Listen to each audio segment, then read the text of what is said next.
दोस्तों, यदि आप सेंट्रल का मतलब कि भारत सरकार का जाति प्रमाण पत्र बनवाना चाहते हैं, क्योंकि बहुत सारी सरकारी योजनाओं में या सरकारी जो जॉब होती है उनमें लगता है, जो भारत सरकार के द्वारा जाति प्रमाण पत्र बनवाया जाता है, तो उसे कैसे आवेदन कर सकते हैं वो आज इस वीडियो में सीखने वाले हैं।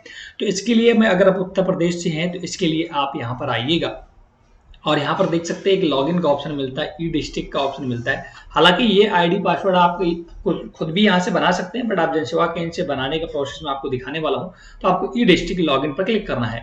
आपको अपनी ई डिस्ट्रिक्ट की आईडी पासवर्ड डाल करके यहाँ पर लॉगिन करना है। अब दोस्तों आपके सामने ऐसा पूरा डैशबोर्ड खुलकर आएगा। तो भारत सरकार का या सेंट्रल गवर्नमेंट का आपको जाति प्रमाण पत्र बनवाने के लिए देखिए यहाँ पर ऑप्शन दिखता है, एक जाति प्रमाण पत्र हिंदी में और एक अंग्रेजी में, दो ऑप्शन आ रहे हैं ना। तो अगर भारत सरकार का बनाना चाहते हैं तो अंग्रेजी वाला जो ऑप्शन दिख रहा है इस पर क्लिक करना है। यहाँ पर आने के बाद अब आपको जिसका भी जाति प्रमाण पत्र बनवाना है, जाति प्रमाण पत्र अंग्रेजी सेवा हेतु आधार ई-केवाईसी सत्यापन, आपको आधार कार्ड नंबर डालना है, कैप्चा डालना है, डिक्लेरेशन देना है और सबमिट करना है।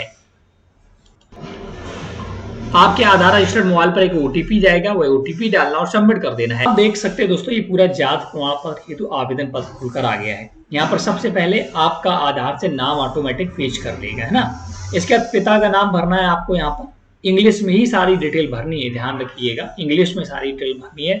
माता का नाम भी इंग्लिश में हाई स्कूल की मार्कशीट के अकॉर्डिंग भरें, क्योंकि अगर आप सरकारी किसी भी नौकरी में लगाना चाहेंगे तो यहाँ पर स्पेलिंग शायद आपको सही भरना है। वर्तमान पता आपको भरना है, जैसे कि मकान नंबर अगर गांव के हैं तो आप इसे छोड़ दें। मोहल्ला या पोस्ट आपको भरना है, जिला आपका क्या है वो भरना है, तहसील क्या है वो भरना है और डाकघर क्या है वो भरना है। इसके बाद स्थायी पता देना है। अगर उपयोग ये वाला पता और स्थायी पता सेम है तो इस पर क्लिक करेंगे तो ये ऑटोमेटिक आपका भर जाएगा। इसके बाद एक मोबाइल नंबर यहाँ पर भर देना है। प्रमाण पत्र का प्रारूप इंग्लिश रहने दीजिएगा। जाति आपको यहाँ सिलेक्ट करनी है, आप पिछड़ी जात से आते हैं, अनुसूचित जात से या किससे आते हैं वो भरना है। इसके बाद उपजाति, जैसे अगर आप अन्य पिछड़ा वर्ग से आते हैं तो उसमें पर बहुत सारी अन्य जातें होती है, यादव हैं आप क्या है वो भरना होगा। इसका प्रमाण पत्र बनवाने का कारण, ये बहुत इंपॉर्टेंट है, कारण भरना। दोस्तों अगर आप सपोज इस समय जैसे आरआरबी रेलवे की वैकेंसी चल रही, किसके लिए बनवाना चाहते हो वो भर देना है कि आरआरबी इंडियन रेलवे, है ना। अब आप जब नीचे आते हैं तो आपकी कुछ डिटेल, जैसे आपके राशन कार्ड संख्या ऑटोमेटिक यहाँ पर ले लेगा ना, जैसे आधार कार्ड डालेंगे। आपका नाम हिंदी में यहाँ दिखेगा, आपके पिता का नाम दिखेगा, आप कौन है उसके वो दिखेगा, और कुल परिवार के मुखिया से संबंध क्या है वो सब यहाँ दिखता है। इसका संलग्न शीर्षक, आपको कुछ डॉक्यूमेंट्स देने होंगे, जैसे कि पहला फोटो अपना देना है। फोटो अगर आप आधार वाला ही फोटो देना चाहते हैं तो आधार वाला दें, अन्यथा आप खुद से भी अपलोड कर सकते हैं, वो आप पे डिपेंड करता है। तो मैं आधार वाला देना चाहता हूँ तो उस पर क्लिक कर दूंगा।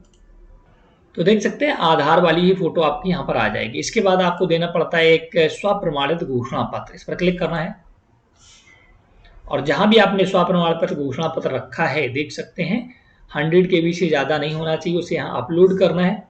तो देख सकते हैं जितने भी डॉक्यूमेंट हैं अपडेट होते रहेंगे, उनका यहाँ पर नाम आता रहेगा। फोटो स्वप्रमाणित कर दिया। अब आपको एक आईडी देनी, जैसे कि आपका फोटो स्वप्रमाणित, पार्षद या वार्डन, ग्राम प्रधान का जाति प्रमाण पत्र, राशन कार्ड की छवि या अन्य।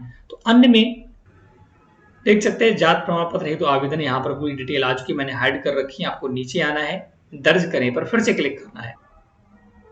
देख सकते हैं अब आपका पेमेंट यहाँ पर सक्सेसफुली हो चुका है। आपको proceed forward to approval authority पर क्लिक करना है। ये देख सकते हैं जब तक आपकी ये पावती रसीद न जनरेट हो जाए तब तक आप समझिएगा कि आपका आवेदन पूर्ण नहीं हुआ है। तो जब ये पावती रसीद कंप्लीट हो जाए तभी आप आवेदन मांगिएगा। तो अब आपका सफलतापूर्वक आवेदन हो चुका है। अब आपको कुछ दिनों में आपकी रिपोर्ट लग जाएगी और आसानी से आप इसे अपना यहीं से डाउनलोड कर सकते हैं।